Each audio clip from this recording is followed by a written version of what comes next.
Some YouTubers risk their lives for fame, others do it for passion. But for Storm de Boule, a 22-year-old Belgian creator, it wasn't about either of those things. His channel was different. No flashy edits, no voiceovers, no background music, just the raw sound of nature. The crunch of snow under his boots, the whisper of wind through tall trees, the quiet hum of solitude. Storm started uploading videos in 2024, but his journey into the wilderness had begun years earlier. At only 19, he was already braving solo expeditions that would intimidate most adults twice his age. On one of his most daring trips, he pedaled his bike more than 3,700 miles, over 6,000 kilometers, across Sweden, completely alone. He was no amateur. He was experienced, careful, and prepared. But even the most seasoned adventurers know one thing. In the wild, nature doesn't negotiate. It doesn't care how many years of experience you have. And on October 29th, 2024, Storm learned this in the harshest way possible. That day, he was exploring the remote Yakmach region of Swedish Lapland, a place famous for its endless, snowy landscapes and breathtaking northern lights. As usual, he parked his car in a nearby town, shouldered his camping gear, and disappeared into the wilderness. He had been gone for several days filming for his channel, and was only about a day's walk away from returning to his car.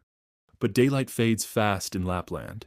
By evening, the shadows were stretching long across the snow, and pressing on would have been dangerous. Storm made the smart choice. He set up camp. With the cold wind already picking up, he reinforced his tent with snow walls to block the breeze. Then, as the last light faded, he crawled inside, unaware of the nightmare that was about to unfold. A few hours later, the region was slammed by one of the most brutal blizzards in recent years. Winds tore across the landscape at nearly 75 miles per hour. That's 120 kilometers per hour, strong enough to rip apart even the sturdiest tents. The temperature plummeted below freezing, hitting 21 degrees Fahrenheit, or -6 degrees Celsius.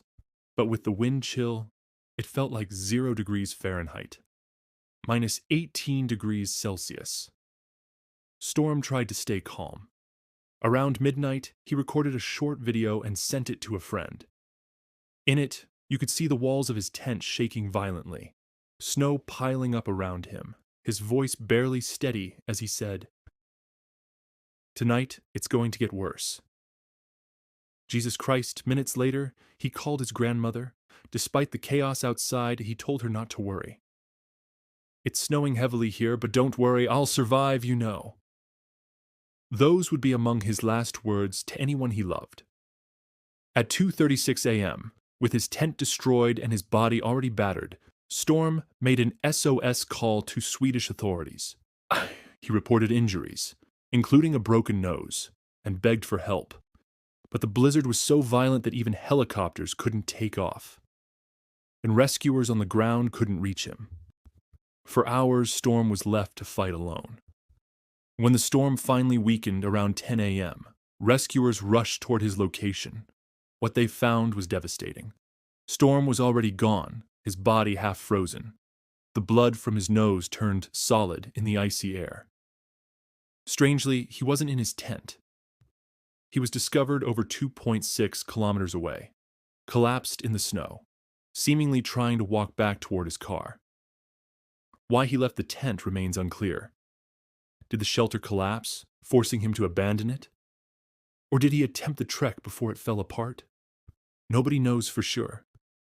But what is certain is that after surviving years of wilderness alone, Storm's final night ended in tragedy. And yet, even in his last moments, there's a haunting kind of peace. Because Storm once told his father, "Dad, it took me a long time to know what I wanted, but this is what I want." He died doing the very thing he loved most, chasing solitude, adventure, and the beauty of the natural world. But Storm wasn't the only creator whose passion led them into danger.